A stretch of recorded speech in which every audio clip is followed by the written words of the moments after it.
person dying every 30 seconds from a hepatitis-related illness. Even in the current COVID-19 crisis, it is crucial to act on viral hepatitis.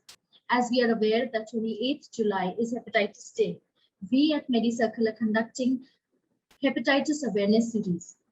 Through this series, we aim to raise awareness about what can be done to prevent the spread of this hepatitis and educate people about many forms of it which are preventable and can be treated if detected early.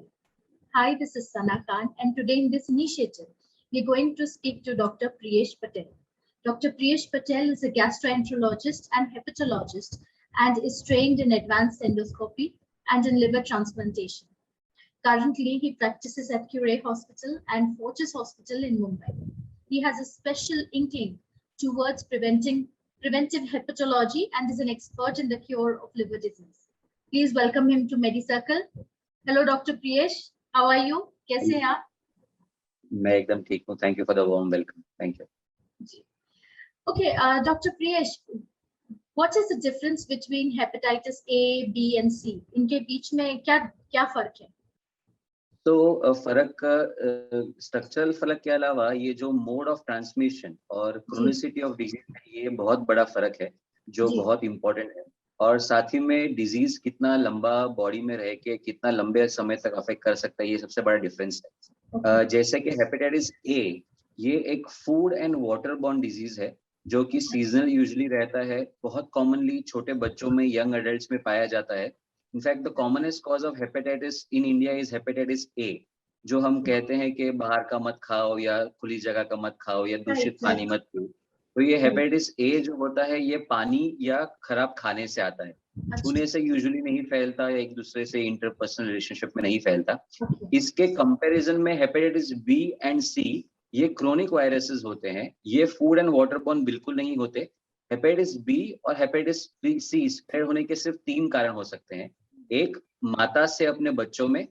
दूसरा, कोई physical relationship between, चाहे वो male female हो या mail mail या female female. And तीसरा, कोई hepatitis B या C वायरस वाला किसी व्यक्ति का खून किसी को दिया गया, कोई ऑपरेशन के टाइम पे वो कोई infected needle, IV drug abusers, ये मोस्ट कॉमन में से है जो हेपेटाइटिस B और C में होते हैं. While hepatitis A usually maximum 99% cases में सेल्फ लिमिटिंग होता है. चाहे आप कोई दवाई करे या ना करे, वो अपने आप ही अच्छा हो जाता है. हमारे यहाँ वो कॉमन चीज है, हेपेटाइटिस A को ट्रीट करने के लिए जब जॉन्डिस हो जाता है तो उतारा करते हैं, कोई कुछ सर पे से निकालता है, कोई नींबू करता है, कोई दही में कुछ डाल के खा लेता है. आई थिंक कुछ करो या नहीं करो, hepatitis A usually self limiting होता है. बहुत ही कम पॉपुलेशन को वो लाइफ थ्रेटनिंग हो सकता है. एकदम ही मिनिमल परसेंटेज, ऑलमोस्ट 1% को hepatitis A related liver failure हो सकता है. But let's not go into that. और जबकि हालांकि हेपेटाइटिस B और हेपेटाइटिस C एक बार किसी तरह से शरीर में आ जाए तो लंबे समय के लिए घर कर लेते हैं और कोई चिन्ह नहीं देते. वो आपके शरीर में आ भी गए होंगे तो भी ना कोई फीवर आएगा, ना बॉडी एक होगा, ना जॉन्डिस होगा, ना जो जॉन्डिस यानी पीलिया जो कहते हैं, ऐसा कुछ भी नहीं होगा. और ये बहुत लंबे समय तक लिवर में घर करके रहते हैं और बहुत कॉमनली धीरे धीरे लिवर को खराब करते हैं, लिवर को धीरे धीरे कमजोर कर देते हैं. और इसके साइंस एंड सिम्टम्स बहुत लेट, मतलब कि लिवर काफी हद तक जब डैमेज हो जाता है तभी पता चलता है. तो इसलिए हेपेटाइटिस A, B और C में ये मोटा डिफरेंस है. एक तो मोड ऑफ ट्रांसमिशन और दूसरा क्रोनिसिटी के ऊपर. और हाँ, लाइफ लॉन्ग ट्रीटमेंट किसमें रिक्वायर्ड होगा, ये B और C यूजुअली में रहता है. ओके. सो मतलब आज ये बहुत क्लियर है कि A जो है वो बहुत इतना डरने वाली बिल्कुल भी बात नहीं है, वो घर ही में ठीक हो जाता है. बस B और C से थोड़ा बच के रहना है. ठीक है. यूजुअली जी. डॉक्टर प्रियेश, प्लीज वैक्सीनेशंस जो है हेपेटाइटिस के, उसके बारे में आप कुछ बताइए. तो जैसे मैंने कहा कि A तो सेल्फ लिमिटिंग यूजुअली होता है और B और C यूजुअली क्रोनिक होता है. और हालांकि अभी हमारे पास हेपेटाइटिस C के लिए काफी ट्रीटमेंट है और B के लिए भी ट्रीटमेंट है जो डिजीज को कंट्रोल में रख सके. लेकिन जैसे मैं हमेशा कहता हूँ, prevention is better than cure. So हमेशा प्रिवेंट करना is the most important aspect. हालांकि हो जाए उसके बाद से एक लॉन्ग टर्म डिजीज बॉडी में रहती है.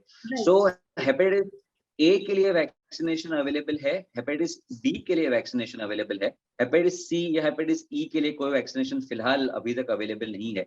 जो ए की वैक्सीनेशन है ये ऑप्शनल वैक्सीनेशन है, हर एक को दी नहीं जाती ए की वैक्सीनेशन जो है, क्योंकि most of the times India being a very commonly जहाँ पे होता है तो सेल्फ लिस्ट में आ जाता है डिजीज, तो काफी सारे लोगों को ए का वैक्सीनेशन हम रेकमेंड नहीं करते, लेकिन वो ऑप्शनल होता है।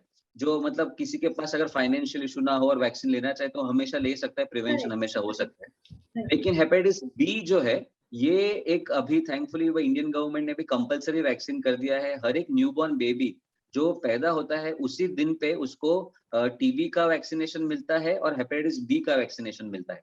और ये वैक्सीनेशन ऐसे ही अडल्ट्स में भी लेना चाहिए, जिनको भी कभी हेपेटाइटिस बी का टकराव नहीं हुआ है उनको ये वैक्सीनेशन लेके वो प्रिवेंट कर सकते हैं। तो हेपेटाइटिस बी के लिए वैक्सीनेशन के 3 डोजेस होते हैं। ये इंट्रामस्कुलर अपने हाथ पे लिया जाता है और डोज का सीक्वेंस यूजुअली ऐसा रहता है कि 0, 1 एंड 6, मतलब कि फर्स्ट डे, फिर 1 महीने बाद और फिर 6 महीने बाद। कोई कोई लोग कभी कभी 0, 1 एंड 2 एक्सेलरेटेड रिस्पॉन्स के लिए भी करते हैं, मतलब फर्स्ट डे फिर 1 महीना फिर 2 महीने के बाद। यूजुअली जनरल पॉपुलेशन के लिए 3 डोजेस मोर देन इनफ रहते हैं, बूस्टर डोजेस की जरूरत नहीं रहती। एंड बहुत ही सेफ वैक्सीनेशन है आजकल का जो सिनेरियो है। बहुत सारा व्हाट्सएप यूनिवर्सिटी, यूट्यूब यूनिवर्सिटी और वैक्सीनेटेड डाउट जरूर रहेगा। So I would like to emphasise कोई भी वैक्सीनेटेड कॉम्प्लिकेशन नहीं होता है और वो इजीली बच्चों से लेकर कोई भी एज में ले सकते हैं। और यही एक सबसे बड़ा प्रिवेंशन है हेपेटाइटिस बी का एक दूसरे में स्प्रेड होने की वजह से। हेपेटाइटिस सी और हेपेटाइटिस ई के बारे में अनफॉर्चुनेटली अभी तक कोई वैक्सीनेशन नहीं बनी, hopefully in the near future soon.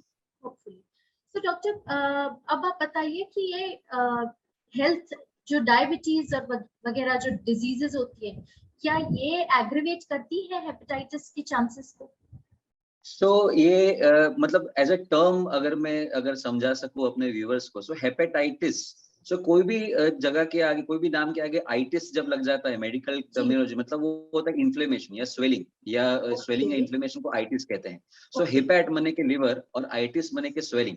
So hepatitis यानी कि लिवर के ऊपर सूजन कौन से कारणों से है वो अपने को ढूंढ नहीं रहती। जैसे अगर मोस्ट कॉमन कॉज अगर हम जैसे आजकल हम वायरल इटियोलॉजी के बारे में ढूंढ रहे हैं तो वायरस की वजह से लिवर के ऊपर सूजन, तो हेपेटाइटिस ए रिलेटेड या हेपेटाइटिस बी रिलेटेड या hepatitis C related. Most commonly हमको पता है लिवर को अफेक्ट करने वाली कौन सी चीजों में एक अल्कोहल रहता है, लेकिन ये काफी लोगों को नहीं पता कि जिंदगी में किसी ने अल्कोहल के बारे में सोचा भी नहीं है, कभी किसी के बारे में कभी ड्रिंक्स लिया नहीं है। लेकिन अगर अनकंट्रोल्ड डायबिटीज अगर रहेगा या डायबिटीज प्रॉपर मैनेज नहीं किया गया तो भी लिवर अफेक्ट हो सकता है, तो भी लिवर कमजोर हो सकता है।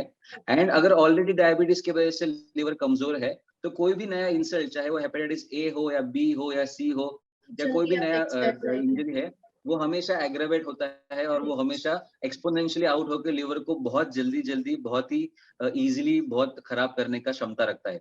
तो इसलिए फिजिकल हेल्थ बीइंग में चाहे और कोई ये ना हो, लेकिन strict control of diabetes, strict control of cholesterol, physical activity, ये तो अनिवार्य है। और हेपेटाइटिस को डेफिनेटली वो ऐड ऑन टू द करेगा injury and it will add salt to the current injury प्रोस्ट्रक्चर।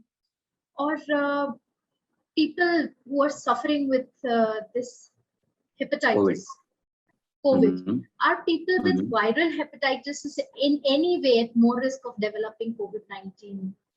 So now this this is more of a question which all of us, I think we need to wait and see. All of us, I'm using the word all of us, are so informed with regarding to COVID, or every day there is some new data, some new guidelines and some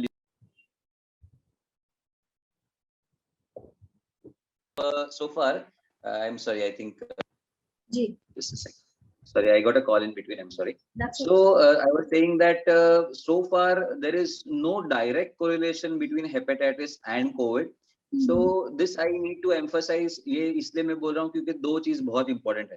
क्योंकि बहुत सारे मेरे patient जो chronic hepatitis B से या chronic hepatitis C से जो पीड़ित हैं, वो लोग पूछते हैं कि डॉक्टर मेरे लिए ये कोविड का वैक्सीन सेफ है क्या नहीं। तो मैं ये बहुत इंपॉर्टेंट एस्पेक्ट बता कि यस डेफिनेटली सेफ है, चाहे आपको क्रोनिक हेपेटाइटिस बी हो या क्रोनिक हेपेटाइटिस सी हो, आपको वैक्सीनेशन कोविड का डेफिनेटली सेफ है, उससे कोई एडिशन ऑफ इंजरी होने का चांस नहीं रहता है। हाँ, अगर हेपेटाइटिस बी या सी अगर रहता है, जैसे मैंने कहा, जैसे डायबिटीज की वजह से अगर लिवर तकलीफ में है और उस पर कोई नया इंजरी आ जाता है तो जरूर वो ऐड करेगा। तो Covid also is a multi organelle structure, जहाँ की हम कहते हैं कि साइनस को अफेक्ट करता है या लंग्स को अफेक्ट करता है, लेकिन जीआईटी से लेकर सारे सिस्टम्स को भी कोविड अल्टीमेटली वो वायरस है तो अफेक्ट करने की क्षमता रखता है, इम्यूनिटी लो कर देता है। तो उसके वजह से जो भी छोटा मोटा भी अगर कोई डिजीज होगा तो बड़े स्वरूप में बाहर आके बहुत ही उसका परिणाम घातक हो सकता है, इसमें आपने बताया। राइट, सो कुछ भी हो, जैसे ही हमको हेपेटाइटिस के बारे में जरा सा भी डाउट लग रहा है या लिवर के ऊपर कुछ भी ऐसा लग रहा है कि खाने पीने में ऐसी कोई प्रॉब्लम्स आ रही है, तो इमीडिएट डॉक्टर्स को रिपोर्ट करना बहुत जरूरी है। आई थिंक इसमें डायग्नोसिस डॉक्टर प्रियेश सबसे इम्पोर्टेंट होगा, टू गेट योरसेल्फ सबसे diagnosed at the right important, time, क्योंकि एब्सोल्युटली बी एब्सोल्युटली। और सी ऑलरेडी, जैसे आपने बताया, वो ऑलरेडी इतना क्रॉनिक है कि it is going to stay with you for a longer time. So जितना जल्दी हम उसकी दवा कर लें उतना ही ज्यादा बेहतर होगा। एंड जितना जल्दी हम उसको प्रिवेंट कर सके, हमको सिर्फ लोकल स्क्रीनिंग करना है, सिंपल सा ब्लड टेस्ट यूजुअली घर के आसपास कोई से भी लैब में हो सकता है, कोई स्पेशलाइज या ज्यादा कॉस्टली टेस्ट भी नहीं है। जी जी और जी। दो ही ऑप्शन है, अगर आपका पॉजिटिव है तो आपको डॉक्टर के पास जाके उसका ट्रीटमेंट लेना है, अगर नेगेटिव है, अगर बी के केस में नेगेटिव है तो वैक्सीनेशन बहुत इजीली अवेलेबल है, बहुत चीप भी है मार्केट में, कोई भी जनरल प्रैक्टिशनर भी दे सकता है, कहीं लाइन लगाने की भी जरूरत नहीं है। ओके, और उसी से ये प्रिवेंशन होके हेपेटाइटिस भी हम अपने फ्यूचर जनरेशन में आगे अपने को स्प्रेड होने से प्रिवेंट कर सकते हैं। Perfect. Thank you so much doctor Priyesh for your valuable time. आपने आपका टाइम, आपका कीमती समय हमें दिया और हमारे व्यूअर्स को बहुत ही इजी वे में, जिस तरह से आपने हेपेटाइटिस के सब रूप के बारे में जो समझाया है, आई एम श्योर वो इतना हेल्पफुल रहेगा सबको।